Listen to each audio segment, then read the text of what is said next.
Well, good morning, and welcome back to another video on the Autoblog YouTube channel.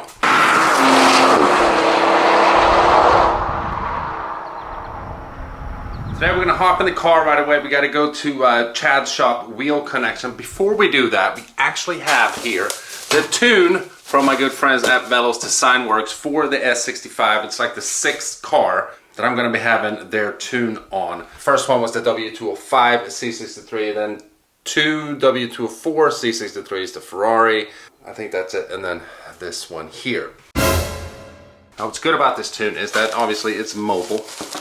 All the cords and all that stuff here, I can do that through OBD2 port myself. But this time I don't want to do just the tune. I actually want to do a dyno session with the car before it's tuned, and then do the tune, and then obviously do a dyno session after, so we know the exact wheel horsepower gain.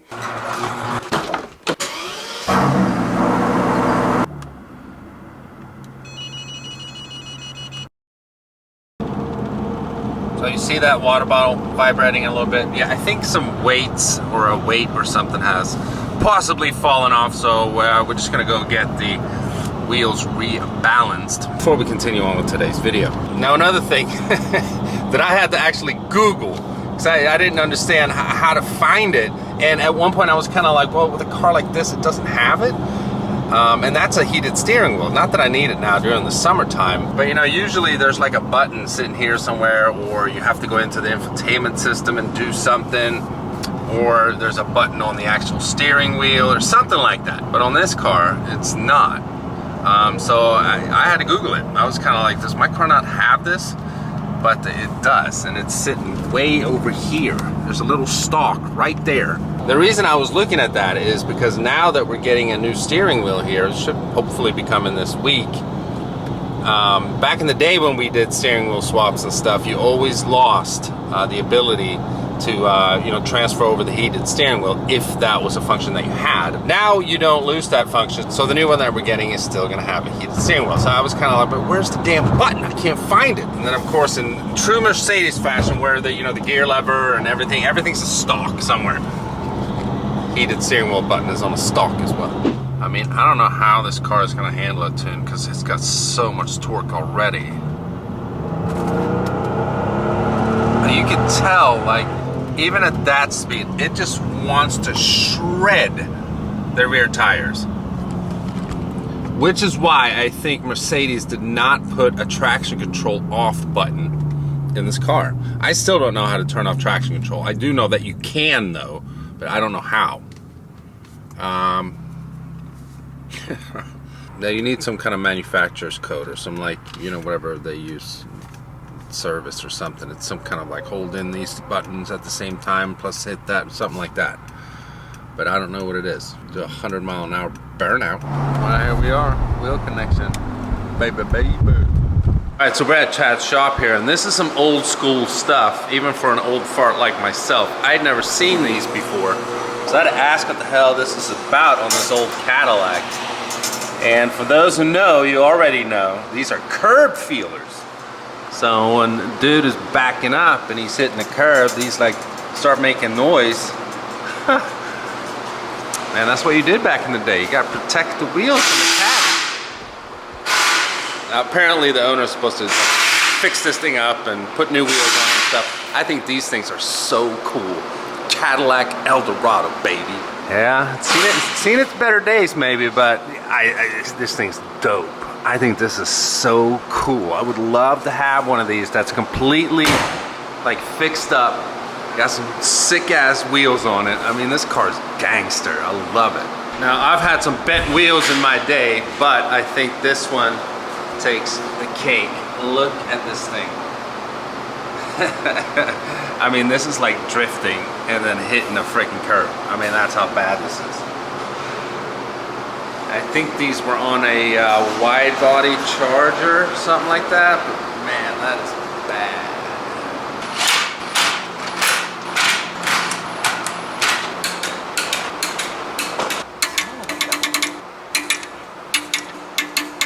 So it is crazy, because we put the wheels back on after rebalancing them and all that stuff. Torqued them down. I went for a little drive. I around the block here. I actually took it out on the highway and back. Come back to have them retorque just to check. And Eric, he was getting turns. So it's so interesting how just, you know, right after putting new wheels on and stuff, how you really need to, you know, retorque them. Because they lose torque. Alright. So from one set of wheels to another set of wheels. This is my storage space, by the way, as you guys can tell. I got this when I was doing a lot of truck stuff, and I had like truck parts. Just it doesn't fit my little garage and stuff, so I have this extra little space here to store stuff. You guys remember these wheels right here? I mean, they're absolutely awesome. These are the Velas Design Works D7s, I think they were called. Anyhow, I had these on the W12 C63. We had like 3 different set of wheels on that car. January 2019, I switched these out for the black ones that we got, and then I had those on there till about April or something when we traded it in for the Ferrari. Now these wheels have just been sitting here for like 4 years. They're amazing wheels. They're wrapped in Michelin Pilot Sport 4S's. I mean, there's nothing wrong with them. They're, I think with tires, almost $10,000. These are forged aluminum. They're 2-piece wheels. I mean, they're great. The one thing though is that they only fit a W205 coupe. They don't fit the sedan. It has to do with the width of the rear wheels and the offset. So when you buy a W2, or at least back then, when you bought a W205 C63 sedan versus a coupe, the sedan came with 275s in the rear and the coupe with 285s, because there's just a difference between the two. Now these are a little wider. They sit perfectly on a coupe. I think they're 20s all around, by the way. I think they're 11 wides or 10 and a half. Up front they're like 9s, and they fit a W205 coupe. So for anyone who wants these wheels, because I'm looking at possibly getting rid of this storage space here. I don't really use it all that much. For anyone who wants them, and again, they only fit a W205 coupe, I think $2,500 is a really good price. There's nothing wrong with the wheels. Who knows, maybe the tires have some flat spots in them from just sitting there for too long, but that goes away after a while. $2,500 for some proper wheels for W205 coupe. And this is like the exhaust for the RS7. I'm going to keep that. This here is the stock exhaust for the R8 V10 Plus. It only has like, I don't know, 7,000 miles on it. Basically almost brand new. Took this off obviously when we put the FI exhaust on the car, and the FI exhaust stayed on there until I sold it. So for anyone who wants or needs, for whatever reason, a stock exhaust for an R8 V10 Plus, here it is, $500. I'm just trying to get rid of stuff here, man. So yeah, now you guys know. Enough about that. Alright, so we're going to do our first repair to the S65, and we're doing it here in the driveway. We pointed this out before. So this little winglet here, I don't even know what they're called. I bought it like this. It was broken. It was probably like a massive, I don't know, stone or something from the road that just freaking cracked the thing. So yeah, we got a new one here. Now they are black. This one looks more blue. It is black, but it's just like faded. I don't know how I guess you just... Do you just tear these off or what? Yeah, it's like a double-sided tape. Oh, okay. So you guys remember Brad? He's the one who took all the pictures of the C63s, the giveaway ones. There we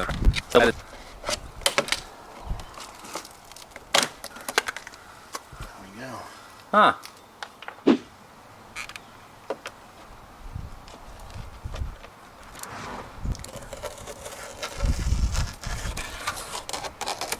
Boom. Simple enough. See the color difference here. Yeah, that one definitely looks black. This one looks blue. So we'll just order this one as well. But it still looks better than... Yeah, because the other day I was washing the car, and these are like fragile. Look, this one broke too. and it is all messed up here. So the previous owner, he bumped into something, or like rubbed up against something. You see here as well. But eventually we'll do a full facelift on the 65. We'll get the new Panamericana grille, or the newer, and then the facelifted front bumper that the 2020's got. Because again, look, they drilled into even the grille, not just the bumper. I mean, it looks absolutely horrible. So yeah, but here's thanks to Brad, man, master tech over at Sisson Mercedes. So, and he's also my neighbor, so it worked out just fine. Well, you can't really tell a difference from a distance, but you can up front. See, because now it's not really that much of a difference. But just order the other one, and we'll get that one going too.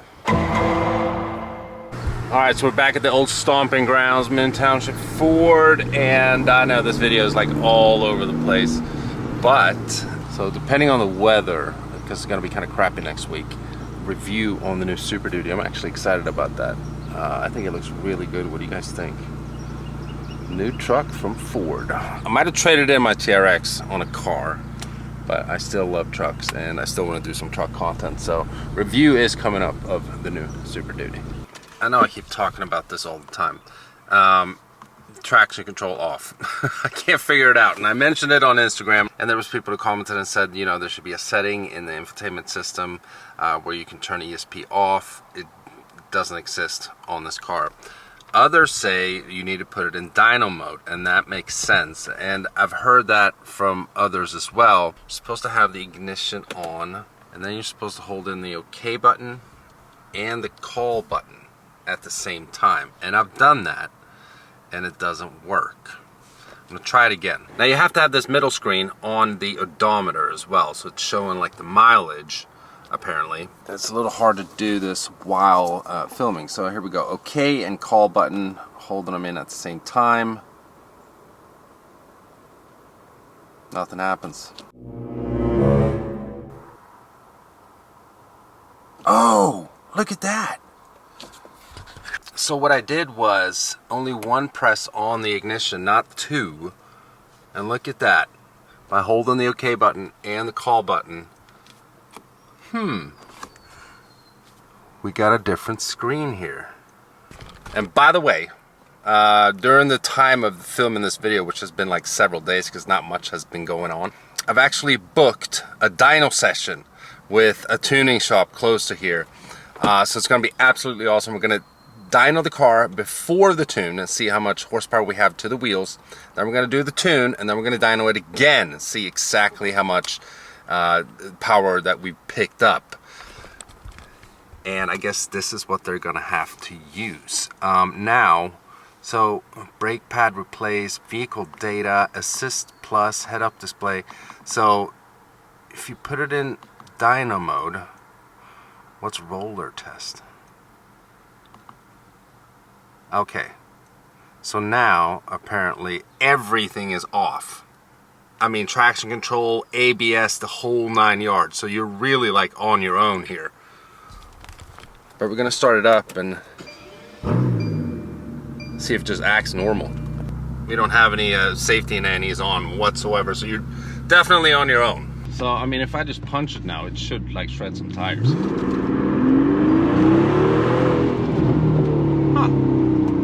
That's weird.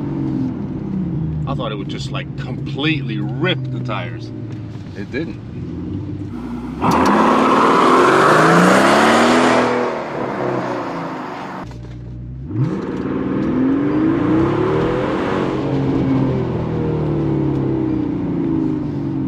Interesting.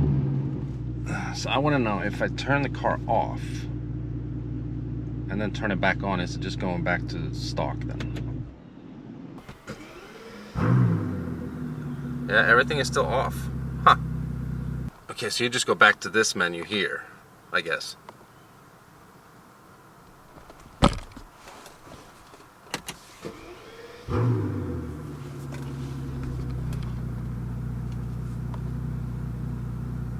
Workshop, what the hell is that?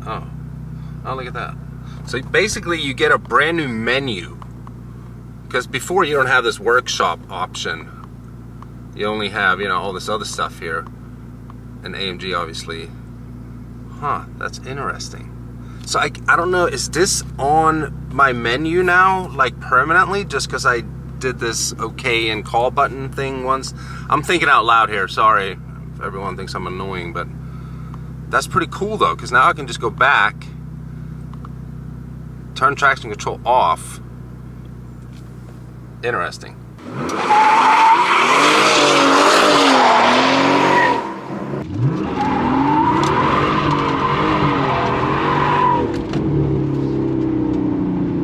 I mean, it works. It doesn't do it like great, but it works. Shred some tires. This is gonna be so much better once it has even more torque and even more power. Yeah, I mean, this car is not really meant to do donuts and burnouts, but at least it works. Now we figured it out. I mean, I haven't seen the footage, but it's almost seems like it did a one-wheel peel. We only have one little tire mark here. What the hell is that about? Can't be doing one-wheel peels.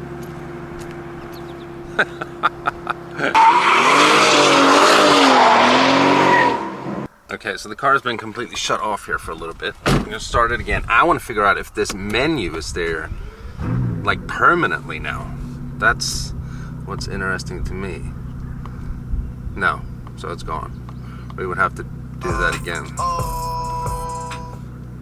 Okay, well that's interesting. At least we know how to turn it off now, and you know, we're good to go for the dyno session next week. Can't wait. It's a first. No, it's a second. I've only done it once before, and that was on the OG F-150 that was supercharged. You guys remember that? We went to VMP. That's the only dyno session I've ever done on a vehicle. So the second one ever will be on this car. You know, my first V12, granted it was a Ferrari, it's different. It was a 6.3 liter V12. This is a 6 liter V12. It was NA, so no forced induction, 731 horsepower stock. And again, this is an S-Class Mercedes. It's not supposed to be the super performance car. But, you know, having a V12 with 2 turbos and only having 621 horsepower is actually a little weak, in my opinion. So it needs a tune. It needs more power. At least 100 horsepower more. Torque is going to be through the roof. So, yeah, it's going to be interesting.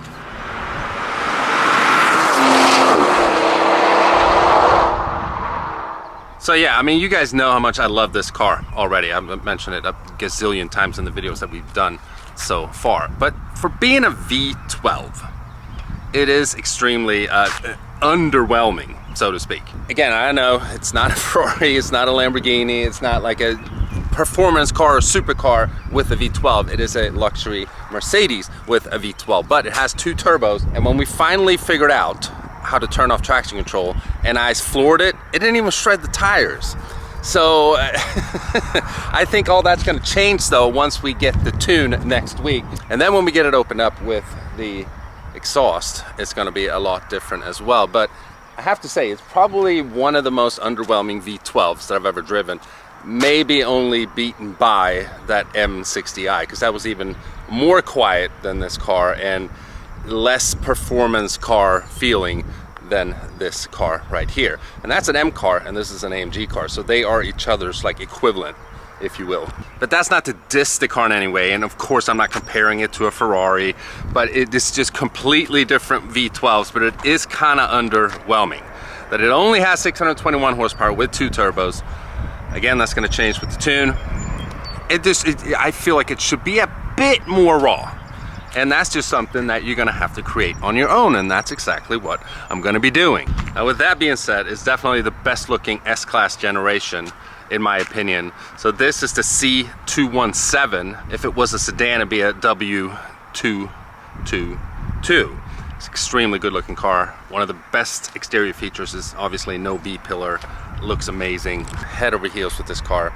And before we end the video, I know it's been a little while since I uploaded, and I never really want it to be that way, but sometimes it just happens. If I don't feel like I have something good to upload for you guys, I'm not gonna force it and just put a video out just to have something out, because that's just going to affect the quality of the content, in my opinion.